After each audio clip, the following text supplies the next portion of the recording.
Et pourquoi ce nom, la source aux étoiles? Nous l'avons choisi en fonction d'un certain nombre de paramètres, des paramètres qui sont liés à la qualité de l'environnement. Nous avons un très bel espace vert avec beaucoup de forces naturelles. Ce lieu nous offre un parc magnifique avec des arbres centenaires. Nous avons de l'eau de source qui coule en abondance toute l'année avec beaucoup de force de présence juste attenante à notre bâtisse.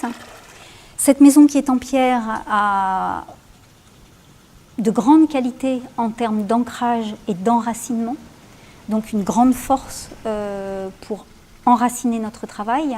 Nous avions besoin, au moment où nous avons été nomades pendant un certain temps, pour que les stages que je propose puissent prendre résidence, nous avons loué différents lieux dans différentes régions de France.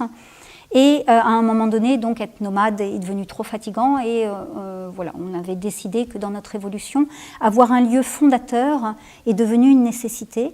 Celui-ci s'est présenté.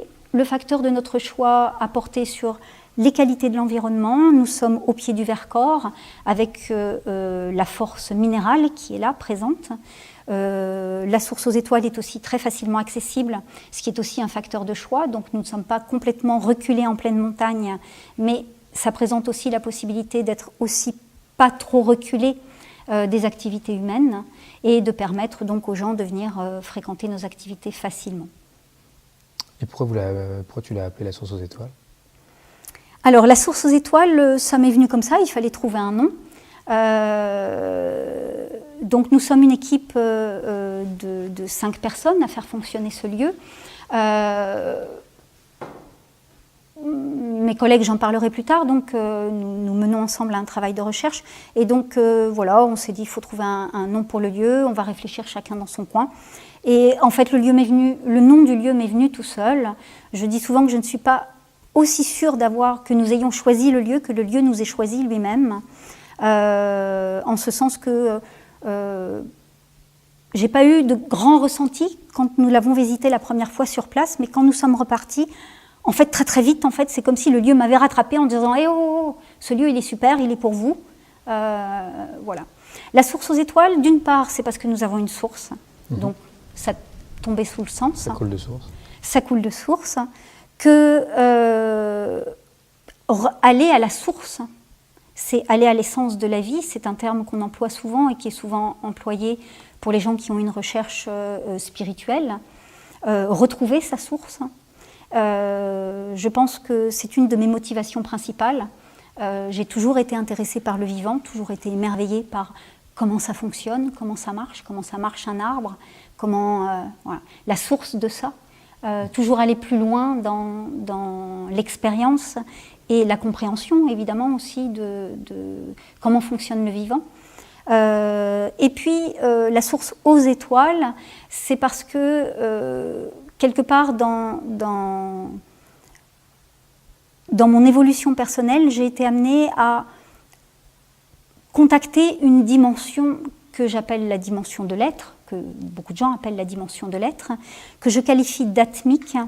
Il se trouve que pendant mes méditations, le terme atmique que je ne connaissais pas, Atman et atmique, m'est venu spontanément, probablement en lien avec ma résonance indienne, puisque Atma est un terme que l'on retrouve dans les écrits en sanskrit pour désigner le tout, l'essence, l'unité,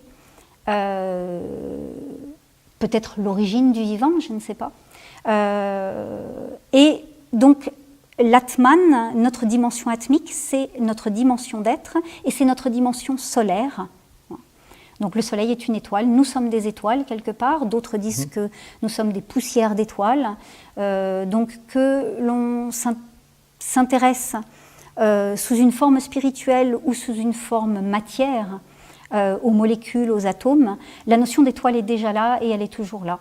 Donc révéler la dimension solaire de ce que nous sommes en allant à sa source, ça a donné la source aux étoiles. Tu as mentionné le fait que vous ayez plusieurs personnes à encadrer ce lieu.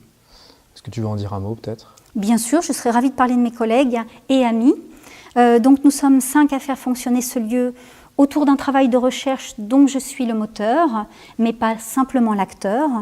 La présence d'autres personnes est absolument nécessaire pour enraciner ce travail dans le collectif. Et nous avons la chance d'être une équipe très complémentaire, avec des compétences complémentaires. Donc, une de nos collègues, donc Magali Raymond, était pilote de ligne et devenue professeure de mathématiques, intervient donc dans le domaine éducatif. Et on va dire c'est la polarité de notre douée en technologie. C'est elle qui permet donc de faire un site internet. Voilà. Elle a bien sûr beaucoup d'autres qualités. Nous avons une collègue qui est médecin homéopathe, Emmanuelle Meunier, qui apporte donc une connaissance médicale qui complète largement ma connaissance en biologie et en physiologie, parce que je n'ai pas eu d'études propres en pathologie. Donc à nous deux, on a une approche de la santé plus globale. Je n'ai aucune connaissance en matière d'homéopathie, mais ensemble, nous essayons d'avoir une approche de l'homéopathie différente. Ça fait partie d'une polarité de notre travail de recherche. Il y a donc Magali Raymond et Emmanuelle Meunier sont respectivement présidentes et secrétaires de l'association qui fait fonctionner ce lieu. Et puis, il y a Florence Corsial, qui, elle, vient du milieu, elle est éducatrice, et elle a beaucoup travaillé dans le milieu du handicap, donc travailler en contact avec des êtres différents, qui fonctionnent différemment de nous, je pense que c'est très important, c'est une ouverture au vivant très importante.